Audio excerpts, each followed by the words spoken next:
Disgruntled Conservative Combat Veteran Episode Script, The Totenkopf Senator. Let me tell you something about tattoos. I've been around the military my whole adult life.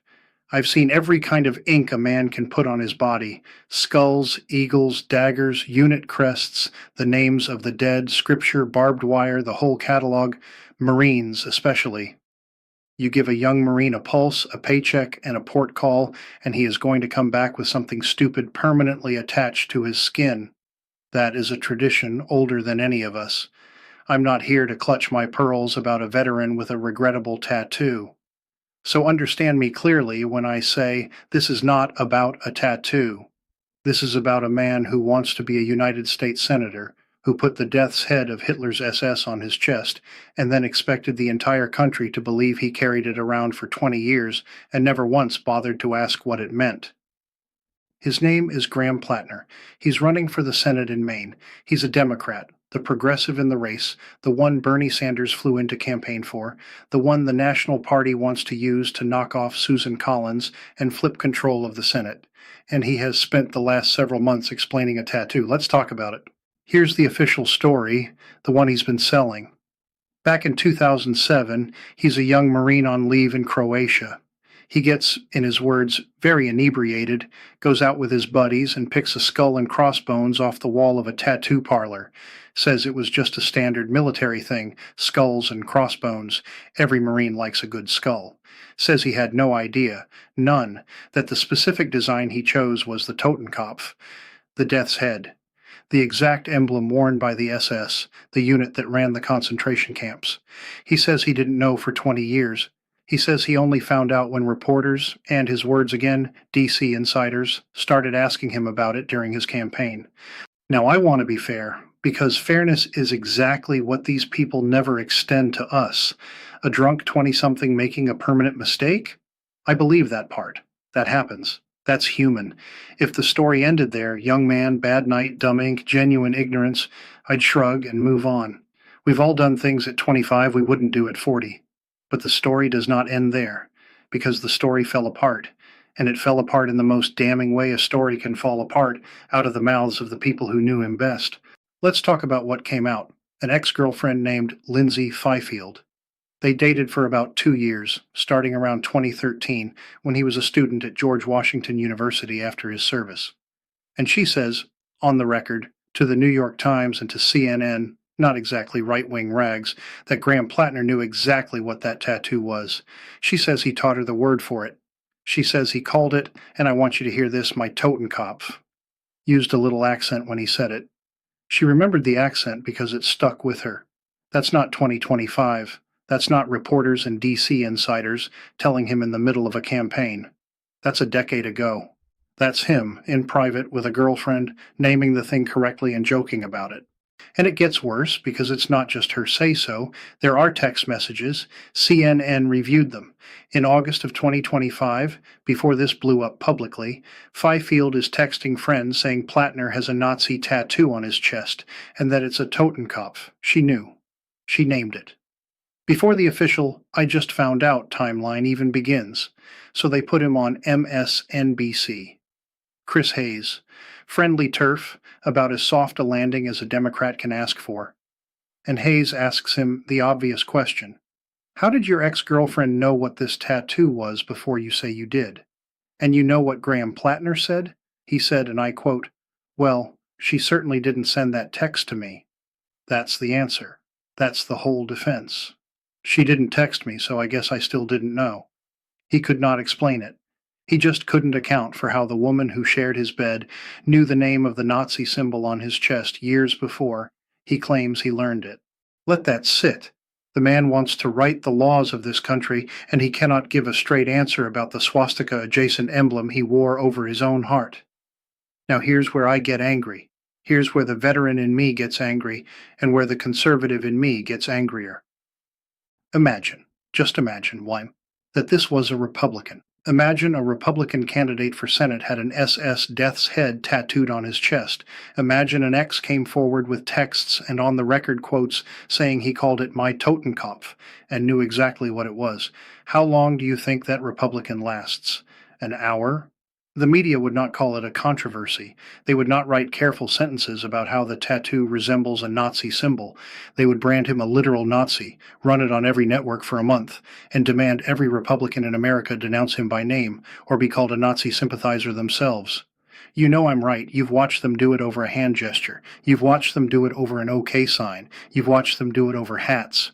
But Graham Plattner is a Democrat, so the rules change. So the same press that hunts conservatives for sport suddenly discovers nuance. Suddenly it's a redemption story. Suddenly it's a young man's mistake. Suddenly the most important detail is that he covered it up.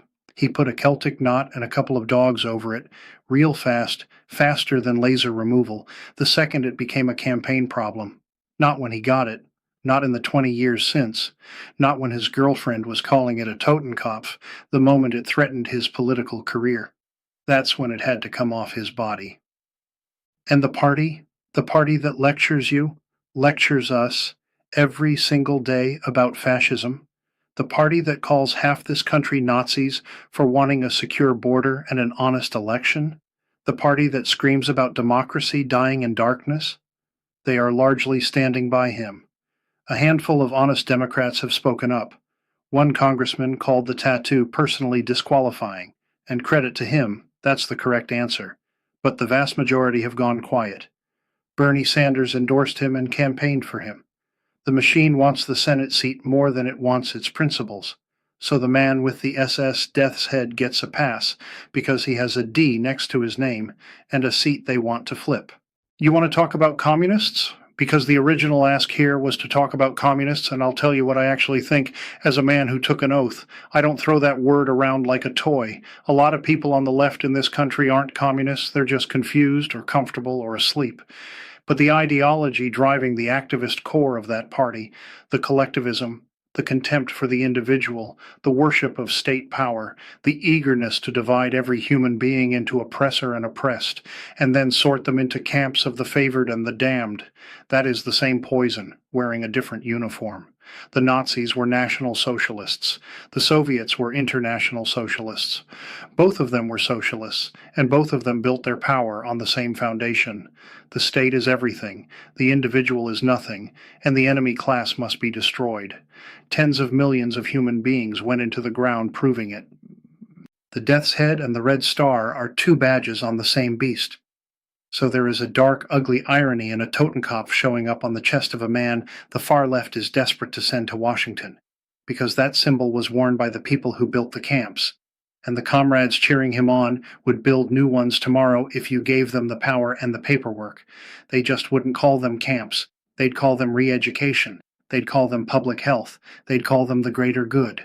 Now let me come back to the ground, to the part of this that matters most to me, because I am first and last a combat veteran, and I will not let these people steal the uniform. Graham Plattner served. He's a Marine, he's an Army veteran, he saw combat. I will not take that from him. His service is real, and it is honorable on its own terms, and I'd shake his hand for it on any other day. But service is not a shield.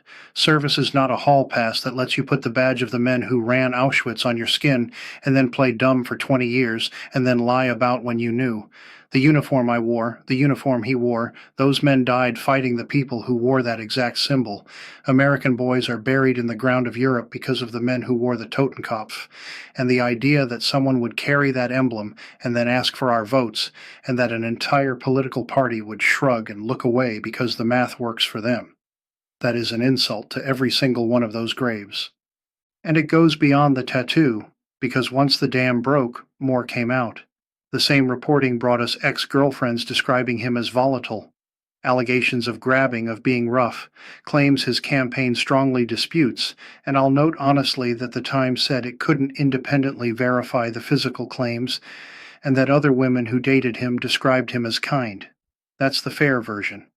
But there were also old internet posts, vulgar comments, a pattern that several women described as toxic. His own statement admitted his words, self-medicated with alcohol and was far from a perfect boyfriend during a dark period. That's a man with a lot of explaining to do, and the explaining keeps growing. Here's my point, and then I'll let you go. I don't actually care that much about the ink. I care about the lie. I care that a man looked the American people in the eye and said, "I didn't know," while the people who shared his life were saying on the record and in writing that he knew, that he named it, that he joked about it. I care that the press would have crucified one of ours for a fraction of this and is busy building a redemption arc for one of theirs. I care that a party that calls you a fascist for flying the flag will look the other way at an actual death's head when the Senate is on the line. That's the double standard. That's the rot. That's why I'm disgruntled, and that's why I'm still in this fight. They don't get to lecture us about Nazis. Not now. Not after this. Not ever again. I'm the disgruntled conservative combat veteran. Do your own homework.